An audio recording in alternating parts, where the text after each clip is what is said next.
2030ஆம் ஆண்டுக்குள்ள தண்ணீர் இல்லாத முதல் நகரமாக மாறுகிறதா காபூல் அப்படிங்கிற ஒரு பெரிய கேள்வி எழுந்திருக்கு. 60 லட்சம் மக்கள் வசிக்கக்கூடிய காபூல்ல காலநிலை மாற்றம், பொருளாதார தடைகள் மற்றும் நிர்வாக தோல்விகள் காரணமாக விரைவில் தண்ணீர் இல்லாத ஒரு நகரமாக அது மாறுகிறது அப்படின்னு அங்க இருக்கக்கூடிய நிபுணர்கள் கணிக்கிறாங்க. அதிகப்படியான நீர் உறிஞ்சுதல், காலநிலை மாற்றத்தினுடைய விளைவுகள் காரணமாக ஆப்கானிஸ்தானுடைய தலைநகர்ல நிலத்தடி நீர் அதனுடைய மட்டம் வெகு விரைவாக குறைந்து வருகிறது. 10 ஆண்டுகளுக்கு முன்பே காபூல்ல நிலத்தடி நீர் மட்டம் 98 அடிகளுக்கு கீழே இறங்குச்சு. இயற்கையான நீர் மீள் நிரப்பலை விட ஓராண்டில் 44 மில்லியன் கியூபிக் மீட்டர் நீரை தோண்டி எடுத்ததே இதற்கு காரணம் அப்படின்னு மெர்சி காப்ஸ்ங்கிற ஒரு நிறுவனம் ஆய்வு செய்து வெளியிட்டது.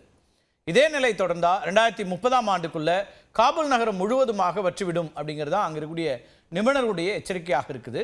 இதனால 30 லட்சத்துக்கும் மேலான மக்கள் அகதிகளாக வேறு நாடுகளில் தஞ்சம் அடையக்கூடும் அப்படின்னும் கூறப்படுது. நிலத்தடி நீர் ரீசார்ஜ், அது மட்டும் இல்லாமல் வருடாந்திர நீர் பிரித்தெடுத்தல், இதற்கு இடையில இருக்கக்கூடிய அதிகரித்து வரக்கூடிய இடைவெளியை அடிப்படையாக கொண்டு தான் இந்த கணிப்புங்கிறது அமைந்திருக்கிறது. ஏற்கனவே காபூலில் இருக்கக்கூடிய நிலத்தடி ஆழ்துளை கிணறுகளில் பாதி வறண்டிருப்பதாக யூனிசெஃப் கணிச்சிருக்கு. அதே போல் மெர்சி காப்ஸ் நிறுவனத்தினுடைய ஆய்வறிக்கையும் இதை தான் குறிப்பிடுது.